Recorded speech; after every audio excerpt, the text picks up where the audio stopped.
Ka'halal, Yahweh, Bahasham, Yahushai, Bahasham, Rakah Kodash, Barakatha Yahweh, Barakatha Yahushai. Shalom.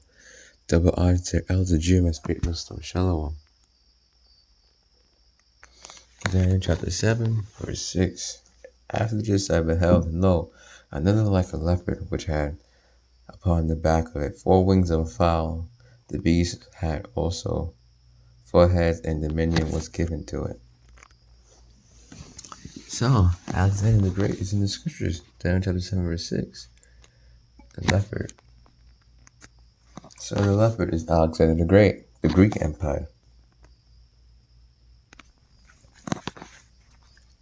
Now, which had upon the back of it 4 wings of a fowl.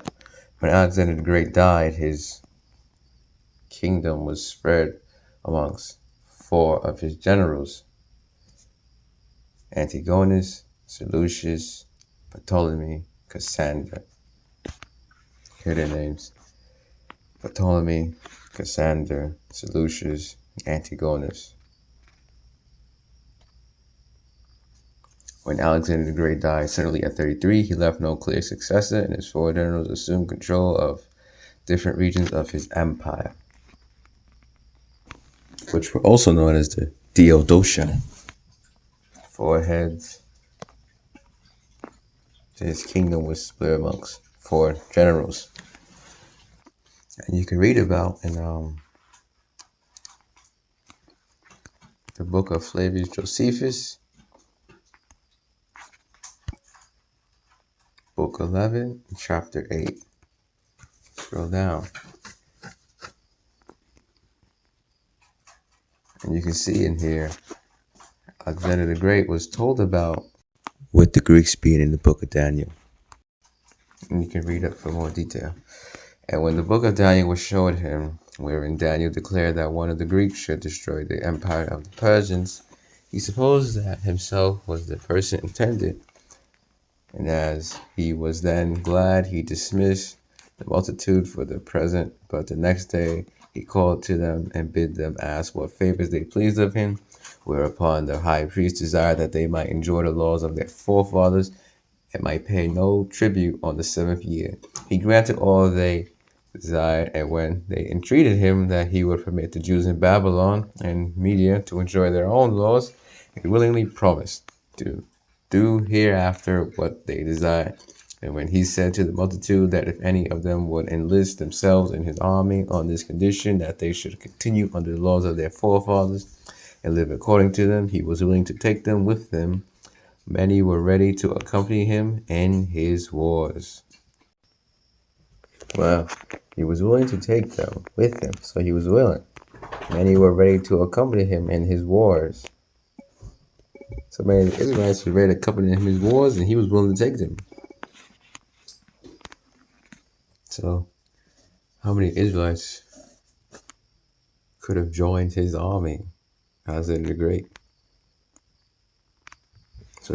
So somebody might think, well, we're fighting the Greeks only. No, we're fighting the Israelites in the Greek army with Alexander the Great.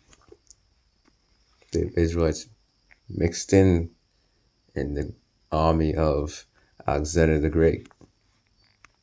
Now, Alexander the Great, born 356 BCE, and he died June 13th, 323 BCE. You can see what time period this was taking place in. Now, in Daniel chapter 7, verse 5, who came before Alexander the Great? Who did Alexander the Great take down? And I beheld another beast, a second, the Medo-Persian Empire, like to a bear. And it raised up itself on one side.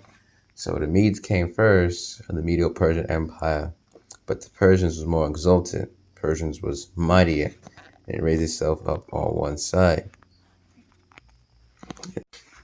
And it had 3 ribs in the mouth of it between the teeth. And it had 3 ribs in the mouth of it between the teeth. The 3 areas that the Medo-Persian Empire conquered. You see here. They came from the east, they conquered towards the west, and they conquered towards the north, and they conquered towards the south. You see that right here in Daniel chapter 7, verse 5. And they said thus unto it, Arise, devour much flesh.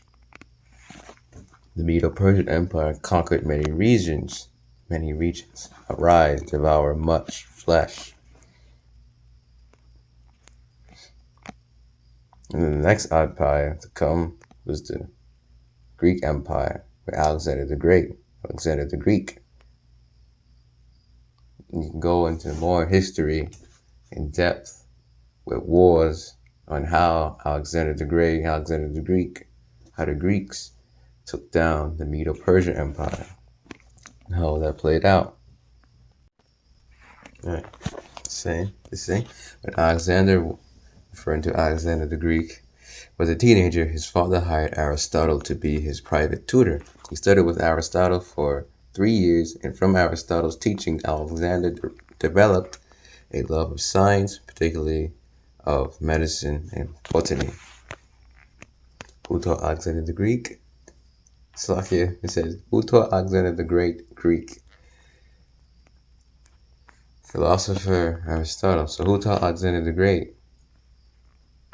Alexander was the son of Philip II and Olympias, daughter of King, I pronounce his name, of Epirus.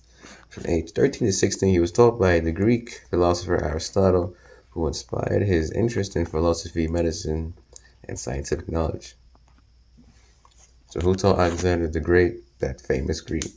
See, Aristotle. So Alexander the Great here is being shown as the Great Greek.